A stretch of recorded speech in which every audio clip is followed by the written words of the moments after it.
What's up, guys? I'm Ryan, and I am the creator of Nyched, and you are watching another Ryan Reacts video. So today we're going to look at a couple of shorts and videos that I found on the internet, and I'm going to give my opinion on them and the perspective of what they're representing from the niched perspective, which is my perspective. So thanks for being here. Let's jump in. And I tell you, people will love you if you do that. If you just spend the rest of your life doing this, you watch people, and every time they do something good, they sneak something good out, you say, ha, I saw that. Here's what you did. Pat, pat. I used to do that with my students. They'd hand in an essay, the first essay, and it just usually was bloody dismal, wretched piece of writing. First of all, half of them were testing me out to see if I cared, so they'd just hand in any old garbage because then they wouldn't have to concentrate on the course. And then the other half of them were trying to guess what I wanted, sending me cliches of all sorts. But now and then, among all that, there'd be a sentence where the person dared to actually say something they thought. And I'd circle it and say, this is all lies and bullshit and cliches and dull lies, all of it. But here, you dared to let yourself shine through. And the next essay would be like 40% that. And if I did it again, the third essay would be 100% that. And you can do that with everyone in your life, including you. Yeah, I mean, what a beautiful gift. Most people who are critical thinkers, free thinkers, they weren't taught how to do that. The school system doesn't teach us how to do these things. Usually the people who I know who are like that, they're natural skeptics. So they want to dig into things and, learn about other stuff. So what a beautiful gift to give to someone to say, hey, right here is where you're actually thinking, wow, what an awesome thought. Like all that other stuff sucks. But then, if you're given the freedom to do that, that happens more and more. You're able to think for yourself more and more. The more we interact with different ideas and different ways of thinking about things and thinking about life and how things were created or how things came about and how you deal with, local populations down to politics and other ideologies. And obviously it doesn't have to be about that, but there's people within all of my hobbies who have different opinions about the best way to do my hobby. But the more you're exposed to that, the more you can find the common thread, the more you can find even a better way at times that people have never thought about. Think about science. This is how science works. Here's what we know about science today, and then Isaac Newton comes along and he says, well, actually, there's this thing called gravity. And, we develop along because people had a lot of information. They were able to say, I think actually there's this thread of truth that no one has thought about that goes through here. And this is what I'm trying to do with Nyched. I'm trying to provide a place with Nyched online where there is the space to have these conversations, whether it be ideological or not, but to be able to continue to develop our ideas in a space that isn't trying to hamper anyone or, isn't shadow banning people because of what they put out because their ideas don't agree with my ideas. Just last night, I had a conversation with someone who we didn't ideologically line up on most of the big issues, but we actually found that we agreed about the problems, just not the solutions for the problems. So anyway, I think this is awesome whenever you can give a friend or someone who you're mentoring or your kids the ability to think freely and to think on their own. That's possibly the most important skill anyone could have. Can I get a burger with 4 slices of cheese? 4 burgers, anything else? No, sir? 1 burger with 4 slices of cheese. 1 burger with 4 slices. Sorry, we can't do that. Just put 4 slices of cheese on a burger. We can't do that. There's no button. Who the fuck is this we, man? Who the fuck is this we? It's me and you. We're just people. Fucking listen to me. Fuck this corporate entity. Put 4 slices of cheese on the fucking burger. We can't do What that. the fuck, you fucking idiot? Hey! Hey, look at me! Look at me! I'm a human being, you're a human being! Look at me! Look me in the eyes when you fuck me! Look at me! Please! Oh, Today is my first day. Fuck you!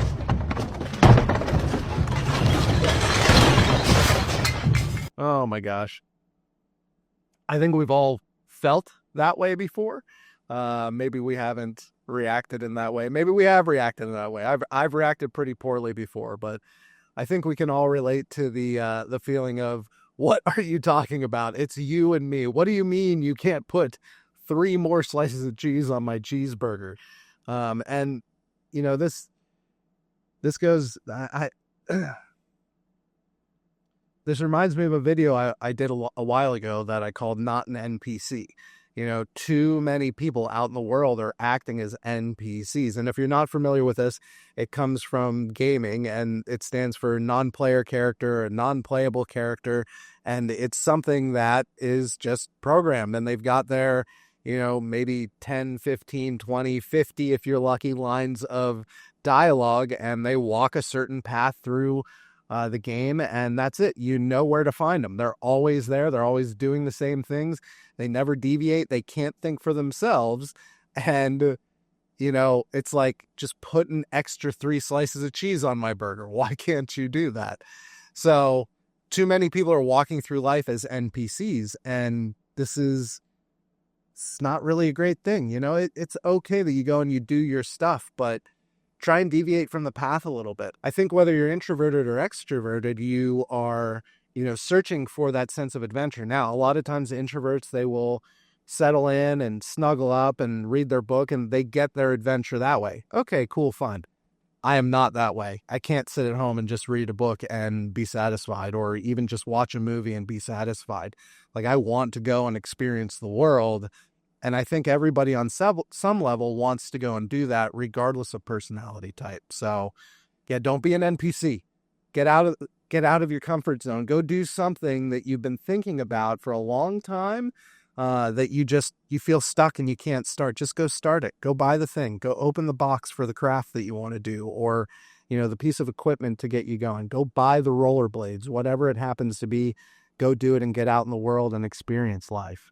I love you, by the way. So I agree with everything that you speak about and that you talk about, except one thing.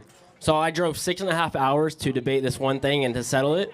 So Michael Jordan is not the GOAT, it's LeBron James. It's like a Domino's pizza, right? So if I've met you before. No, you haven't met me. This is the first time we've met. I think you were at Missouri State University. Oh, you're lying. Okay, but no, no, am I right? No, this is like a Domino's No, pizza. I'm right. You are not. You were at Missouri State University. You want to shoot for it, 1-on-1? We'll shoot for it. Yeah. No, you asked about the pizza. Ball don't lie. No, but for real, it's like a Domino's pizza. Do you want a pizza with good crust? Or do you want a pizza with good crust, good pizza sauce, good cheese? That's what LeBron James is. He's got the whole package. There's one thing that my girlfriend taught me. Longevity is the king. Oh my gosh. I might not play that role, but that's what she said. The NBA, is it more popular today in 2025 or back in the 90s? It's fallen off, but I think it's because Why? Who's the face of the NBA? Caitlin Clark. Oh, Caitlin Clark, yeah. There is no argument. MJ is the GOAT. Yeah, I mean, I don't think you can argue with that. People try, but there's no way to argue with that. Michael Jordan is the greatest player of all time for basketball.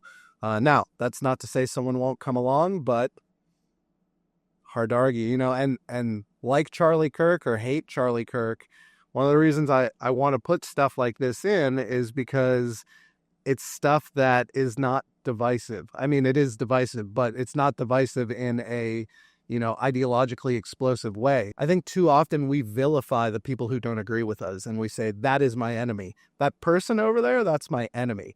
And that's not the truth. That's someone who has different ideas from me. My enemy is the person who wants to kill and destroy me. And I just don't buy into the idea that everybody across ideological lines is that. And I think we need to humanize each other and remember that, you know, we are human beings. We all have different ideas. We all make mistakes and don't have a perfect ideological worldview that lines up perfectly with the way the world actually is. And we may never know how close to it we came, but I am not your enemy. You're not my enemy. When we're face to face with one another, having conversations about these topics, it does not get explosive as it does out in the media, out where, you know, the news is trying to sensationalize everything and get us hot and bothered and worked up about stuff. And that's just not necessary. We could have productive conversations. We could agree about the problems. We could find a middle road solution to the problems. And we could be a lot better as society if we did all of those things. But we don't tend to do it because we decided that this is my tribe, this is my camp, and I'm not going over to the other side, to the other tribe to talk to them because they're probably cannibals and they'll eat me and I won't survive, which is simply not true. So I think toning down those tensions, we're never going to see the media and politicians tone down those tensions.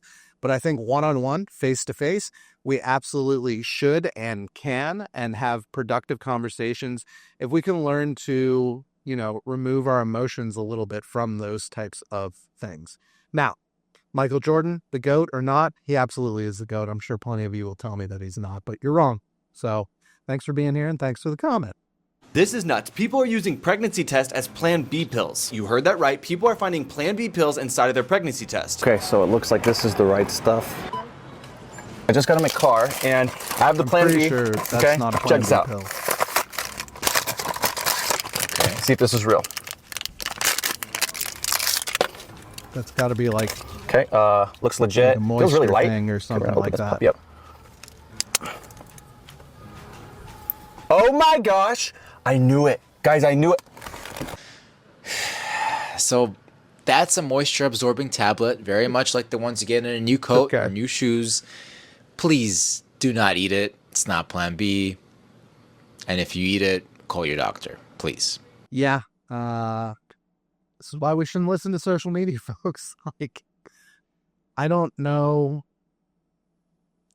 I hope people haven't eaten this, but I do not have confidence in that at all. Unfortunately, most people follow whatever is told to them on TikTok or Facebook or wherever they happen to interact with social media, Instagram, whatever it happens to be. And don't be stupid. Yeah, just don't be dumb. You are not dumb. In fact, some of you out there are really smart and you act dumb. And just don't do that. That's not smart. Why would you do that? Why would you take something that, why would you ingest that? Don't do that. Keep yourself safe. Think. Use that big, beautiful brain that you have. Go out and think. And maybe if you see everybody going one way, go the other way. Because oftentimes it's not the right path. Oftentimes the right path is the one that everyone else is not going down.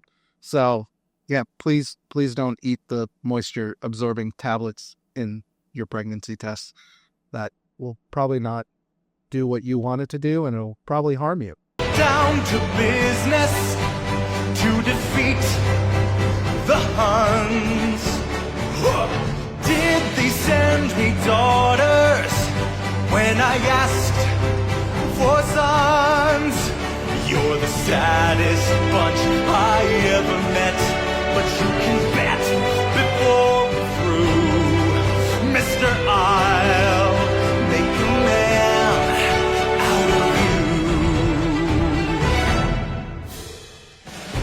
you. Good for this mom. I'm at the park often with my kids, and I can't tell you how many times it's like, stop, wait, don't do that. You might hurt yourself. So giving kids the latitude to hurt themselves, to learn, to stretch themselves. The goal is not for them to hurt themselves here, obviously, but that might be a consequence of allowing your kid to do something that they're not sure they can do and that you're not sure that they can do. That's a really good thing psychologically, to give them the fortitude to be able to say, you know what, I've never done that before, but there's nothing stopping me from trying. I've never done that before, but there's nothing stopping me from giving it a go to see if I can be successful at that. Sure, I might fail. I might fall. I may hurt myself. I may have to be in a cast for 6 weeks. But the fortitude and the mental strength that is going to give a child has got to be a huge gift that you can give to them. Instead of saying, be careful, the world is out to get you. Around every corner, you might be hurt, you might be harmed, you might be kidnapped and taken away from me, which is a conversation you should have about strangers with your kids too. But again, if you sensationalize everything, if you make everything a big deal, that's, in my belief, that's what part of the reason why we have so many people my age and younger who have anxiety and ADHD, and they've got all these mental things that they're dealing with. I'm one of them, technically diagnosed with, some of these things. But I was pushed as a child to go out and play and do things. And at risk of sounding like an old man, I was like, back in my day, we were sent outside till dinner. That was the thing. We went out. We played with kids. I was able to play video games or be on screens for 1 hour a day. And that was it. Once that was over, that was over. I had to entertain myself. I had to do something. So send your kids outside. Allow them to do things. Fight that anxiety that you have to hopefully have the next generation be in a better spot than we're in. This video is sponsored by Nyched. I'm Ryan, and I'm the creator of Nyched, and Nyched is the world's first human interaction platform. And the goal of it, and the reason why there's a different name for it, is because it's not social media. Social media has algorithms and gatekeepers and no customization or functionality for us to control what we see. And Nyched is the complete opposite of that. I took out algorithms. I took out gatekeepers. I put functionality in place for you to have total control over your feed. And it's organized in a manner where you get to filter things out. So the one thing that you have to do differently than any other platform is whenever you make a post, you categorize it into a niche, hence the name Nyched. And what that gives us the ability to do is, as individuals, it gives me the ability to say, hey, I don't like sewing. I don't want to see any posts about sewing, but I love my mom. I just don't want to see her sewing posts. So if you block sewing, it's not going to show up, but you still get to see all the other posts from your mom. Hey, I've got an uncle. I love my uncle. I want to see what, my cousins are doing with him, where they're going, what they're doing, that sort of thing. But I don't like his politics. He's the guy who always gets things going at Thanksgiving. Well, you get to block the politics, but still interact with your uncle. So that's kind of the idea behind it. If any of this is interest to you, go to resistthealgorithm.com, check it out. Thank you so much for being here. Let's get back into the video. If you tell a child to do something 5 times, your chance of abusing that child just went up significantly. And so if you have the expectation they'll do things the first time, I want you to take out the trash, like in the next half hour. And if she doesn't, it's like, sweetheart, you have a choice. You can take it out now, or you can have this consequence and then you can take it out. I don't care. It's up to you. And I love that part of not being attached to it. I love her. I'm really clear. And she's getting that consequence if she doesn't move. Stop threatening them and then not following through. Because you teach them that you have to tell them and get angry and be a bit crazy in order for them to do what you ask them to do. Yeah, 100%. I do this with my kids. It was really important to me that, my kids are obedient, especially in safety situations. Like if I say something, I need my kid to listen. When they're small, when they're big, it doesn't matter. So I try really hard, right? Sometimes it's hard. It's like, you say, hey kid, do this. And you get into this loop, right? But I have attempted to say, hey, sweetheart, I need you to do this. And then the only middle step I do is, did you hear what I said? Because she's 3, the oldest is 3, the youngest is 1-ish. And I want to make sure she heard me, because oftentimes I may say something and she didn't hear me. And she'll say yes, and I'll say, okay, what did I say? And she'll repeat it back to me. I said, okay, then you need to do what I ask. And if she starts to get fussy and be like, but Dad, I don't want to do that, I do exactly what he said here. And I don't think I've ever seen this video. I think someone sent this one to me, but I say, look, you can throw a fit and be upset and whatever, and you will get a timeout for that, and then you'll do what I asked you to do, or you could just calm yourself down and do what I asked you to do. It's up to you. And one thing, when my daughter was and my son, when they were both about 4 to 6 months old, when they were upset, I started teaching them, okay, take deep breaths. I would hold them might not even understand fully what I was saying, but I would take deep breaths with them, holding them on my chest and being like, and my daughter takes deep breaths now. She's 3 years old, 3.5 years old. My son has started to do that when he gets upset. He takes deep breaths. So if we give our kids the tools to manage their emotions, to manage whatever they're upset about, there's no way they can't succeed. And I'm fairly confident that beyond a timeout will not be needed in most scenarios. I'm not saying it'll never be needed, but you see these parents dragging kids through stores that are so defiant and not listening. I want this toy now. No, no, no. And then you see them in the checkout line with the toy. Well, you just told that kid if he throws a fit, he'll get what he wants. And you're the parent. That's not what you're doing. You're doing that child a disservice. You're not acting like the parent. All the parents have been cool. I just don't like those people always forecasting doom. Yeah. So they'll be like, how old's your kid? And I'll be like, oh, she's, 2.5. Oh, terrible twos. And I'm like, no, she's actually really cool. Oh, wait, three-nager. Yeah. Right there, 3. And it's just like, maybe you suck as a parent. Yeah. All right. A couple videos ago, I was critical of Bill Burr, but I completely agree with him here. These are the same type of people that come up to you right after you get married, like 2 days after you get home from your honeymoon. It's like, so when are you having kids? And you just want to pop them right in the face, right? I don't like being around negative people in general. I think all of us can think of a person that we're like, man, I don't want to be around that person. I think oftentimes when we think about why, it's because they are not a positive person. They drag us down. They are anchors in our lives, dragging along the bottom of the surface above the boat. And we're trying to drive the ship in a certain direction, right? So yeah, no, I don't like that. And I agree. There's a lot of bad parents out there. There's a lot of bad dog owners out there, So there's just people who don't understand what responsibility they're taking on.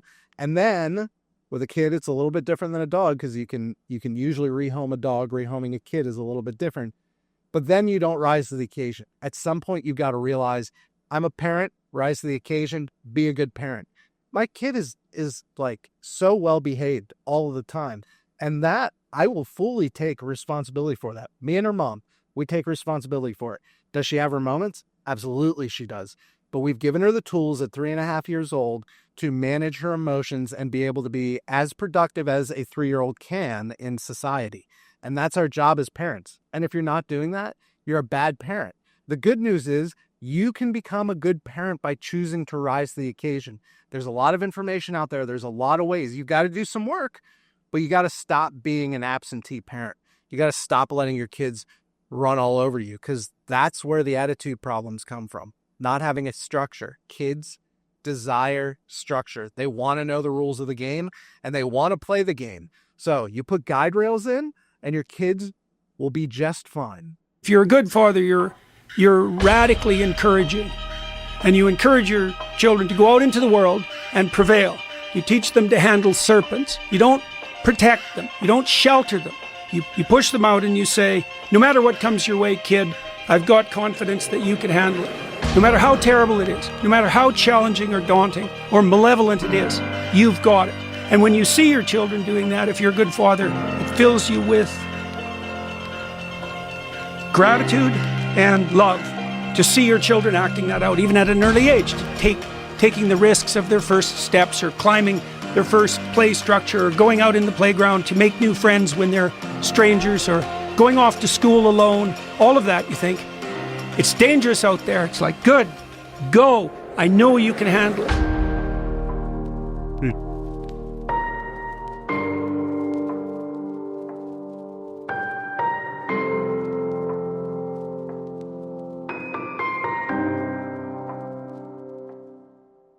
If you're a good... Yeah, on this point, I fully agree with Dr. Peterson here. And, many of you will disagree. Many parents will disagree. No, you gotta shelter and protect your kids and keep them from the world so the world can't hurt them and harm them. But you only have 18 years to do that. So at the end of that 18 years, when they go out in the world and you send them away to college, or, they decide to get a job or something, or, Maybe worse, maybe they just stay in the basement and you're sitting there racking your brain and you're saying, I don't understand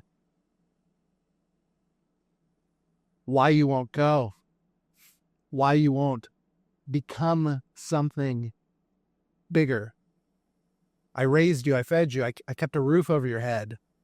You know, when they're out there and they face their first bit of adversity in the world, and they will, because at the very least, even if it's not 18, you're going to be gone at some point. Maybe they're 56, maybe they're 60 even. And after that, mom is gone, dad is gone, their protection is gone. What kind of life is that when you've lost your protector? I try and push my kids. I try and roughhouse with them. I try and play with them too hard so that they can look up at me and say, Dad, that was too tough. Please don't do that. Awesome. Yes, I love it. I'm so happy when that happens because they stood up for themselves. That means they need me a little bit less. Every day, my goal and my job is to get my kids to need me a little bit less until one point they don't need me at all. And hopefully I've raised a pretty cool individual. And at that point, and only at that point, we can become friends. That's my goal. That's what happened with me and my parents. I'm so grateful that they kept pushing me because I had a lot of things I struggled with growing up. I'm diagnosed with Asperger's syndrome. I couldn't look people in the eye and have a conversation with them. I couldn't talk at all. I was extremely recluse and wanted to be left alone when, especially, well, it didn't matter where, at school, at home, I just wanted to be left alone. I didn't believe the diagnosis until I was about in my mid-20s, and then I started looking into it, and I was like, holy cow, yeah, that's it. That's what I'm dealing with in my head. This is what I'm dealing with. And then I forced myself into situations. And even at a younger age, my mom forced me. Like, my homework was always done, or it was almost always done, or I could get it done very quickly. And then my mom would sit with me for 30 minutes, 45 minutes, an hour and a half, and ask me to go over my day, to tell her about the social situations that I faced and how it went, and if it went the way I expected or it didn't go the way I expected it to. And my mom and my dad gave me the skills to be able to be productive despite my diagnosis. And I'm so grateful for that because I went on to have a career in retail where I had to talk to people and convince them to buy high-end merchandise, skis and bicycles and that sort of thing.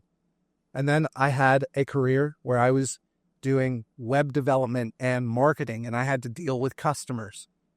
And then I parlayed that into a career in sales where I was coming into people's homes and trying to show them that our company and our product was the best solution for their problem. And I wouldn't have been able to do any of that if I wouldn't have first been pushed to look people in the eyes, to speak up when I'm talking to them, to be able to, actually have a conversation that follows a certain path and doesn't get distracted, to learn that I can't go too nitty gritty and high with everybody in terms of the subject matter and the content that I'm talking about, that sometimes if I want to communicate, I have to bring my ideas down here, and we all have to learn to do these things, but there was a much higher barrier for me to get there. So I say all that to say that the goal is to push our kids out into the world in incremental ways to show them that they have the ability to overcome any problem that might come across their path. You've already achieved goals you said would make you happy. You've already achieved goals you said would make you happy.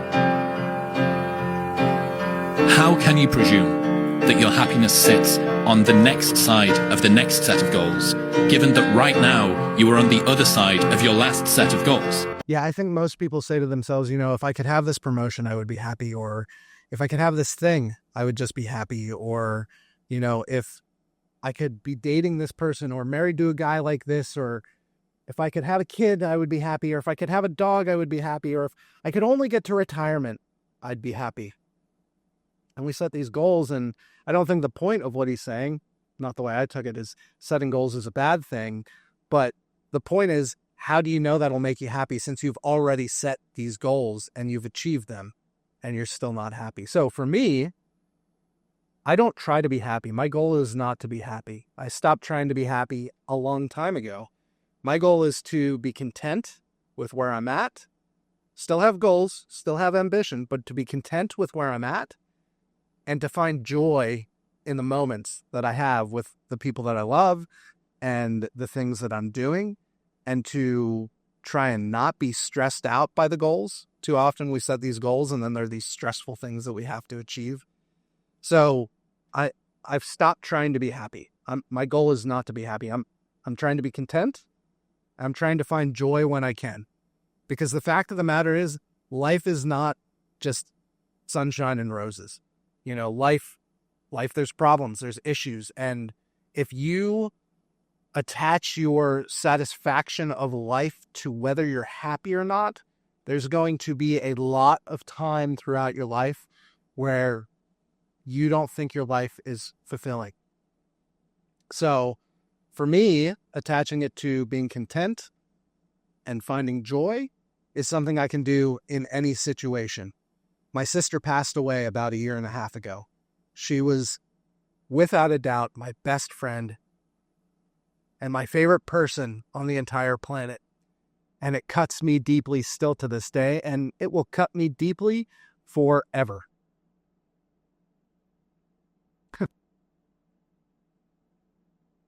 But I can be content. I can be factual about what has happened. I can live in reality, and then I can feel those feelings. I can allow them to have their effect on me, and I can find joy afterwards. Now, some of you might be saying specifically about how my sister can I find joy. That's a tough one. I'm not saying it works all the time. I'm saying that that is my goal. I'm not saying I am finding joy when I think about her or those types of things, but I do find joy in seeing my children. I do find a certain sense of joy when I look at my son and I see my sister's eyes the way she looked when she was his age. So yeah, I think this is a very good question. You've already achieved the goals that you said would make you happy. How do you know that the next set of goals will make you happy? My contention is we shouldn't be chasing happiness because there are times when it's impossible to be happy. So let's try to be content and let's try to find joy. Let me know what you think about it. I didn't think the bulk of this would be about kids, but it kind of came down to kids and how we're raising the next generation a little bit, and you know, how we connect to things. There's the one video about being an NPC in there. But I want to encourage you, if you're parents, rise to the occasion. You're a parent. That's probably the most serious thing you could ever be. This is the most serious role you could ever have. Take it seriously. Please take it seriously. Do it in your own way. I'm not trying to tell you how to do it. I'm telling you, take it seriously and do it well. And, you know, we need to think for ourselves. Don't be NPCs. Break out of the mold of what society is trying to tell us to do. We could be a society full of free thinkers where we're sharing all sorts of different ideas and things, ideas that are rubbing up against each other and shaping the other idea that it's rubbing up against. And we just most of the time choose not to do that. I try to surround myself with people who do that, who push back against me, who don't just yes man me. I don't have a best friend that's just, kowtowing at my feet all the time. My closest friend and I fight all the time and disagree all the time. And that's what makes life beautiful, because we've made each other better through sharing differences in ideas. This last video here too. Don't chase happiness. I'm not saying happiness is unattainable. I'm not saying we won't have moments of happiness in our lives, but happiness is dependent on environment. Contentment is internal and dependent on your choice. Joy is something you can choose to have and find. And I think, to me personally, a world where I have a little bit more control over how I'm feeling and how I get to interact with the world, that's better for me. And I found a lot less anxiety and stress in a world like that. Anyway, thanks for being here today. Thanks for watching along. I'm going over these things because I created a platform where we eliminated some of the things that platforms do, some of the things that they try and force us into a box so that we have to think along the company line and toe the company line. I removed algorithms from Nyched and gatekeepers so that we can have conversations how we want to about the things that we want to have conversations about. whether that be about hobbies. You know, you might not be an ideological, political, religious types of person. That's fine. I'm not talking about that. I'm talking about within your hobby, within your interests, within your passions, and then also within the politics and the ideology and the religion. And if you want to have those conversations, great. And if you don't, there's filters and mechanisms for you to block that. So that if you just wanted to have a platform full of cute cat pictures, you could totally do that. And that's literally the only thing that would come up, because you get to dictate what the algorithm dictates on other platforms. Nyched is the world's first human interaction platform, and it's totally within your control. To learn more, go to resistthealgorithm.com. I'm Ryan. Thank you so much for being here. I'd love to start a conversation with you if you have any thoughts or ideas on this video. Until next time, I'm out.